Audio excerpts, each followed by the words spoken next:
And Charlie, people really need just to avoid that area altogether right now.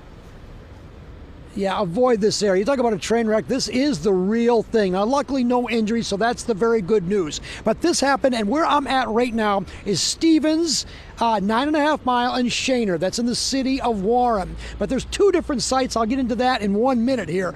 This was a 151-car train. 16 cars go off the rails. Let me take you back. Take a look. Earlier this morning, around 7:30 or so, a Canadian national train starts in Sarnia, goes to Port Huron, on its way to Detroit, but then it derailed here in the city of Warren.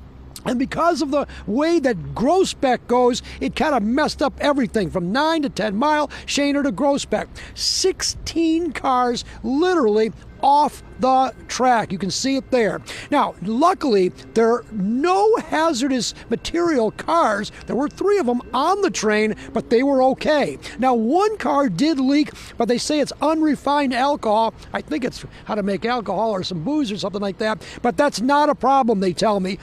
There was also some chlorine. That was not a problem as well. Now, the train was going about 40 miles an hour when it went off the track. The feds are here, Warren police are here, Warren Fire is here, and I did get a chance to talk to the Warren Fire Commissioner, Skip McAdams, who basically said, just give us a little bit about who was actually on the train when it derailed. There was 2 conductors on this train, neither of which were injured. They were not involved in the derailment. It was behind the lead engine, and there were no injuries to them. We have made contact with them. They were able to provide the manifest for us, and we were able to document which cars were which and what they were carrying. All right, so what they were carrying, we already talked about some alcohol. They were going intentionally into Detroit and then onto Flat Rock and Toledo. There was a freight car. There's no passengers on this thing, car parts, etc. Okay, now, let me take you now to 2 p.m.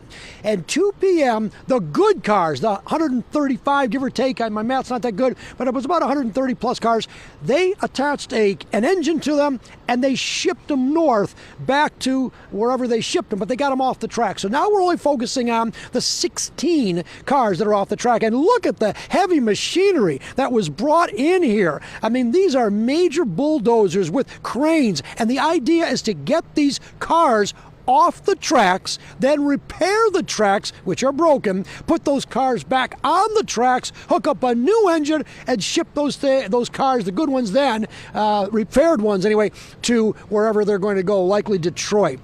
Now, how long is this going to take?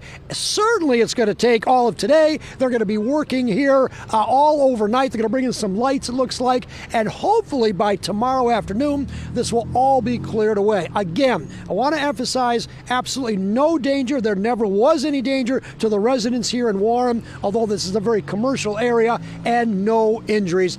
That is the good news, but it's a very big derailment. I'm live here in Warren. Charlie Langton, send it back to you guys.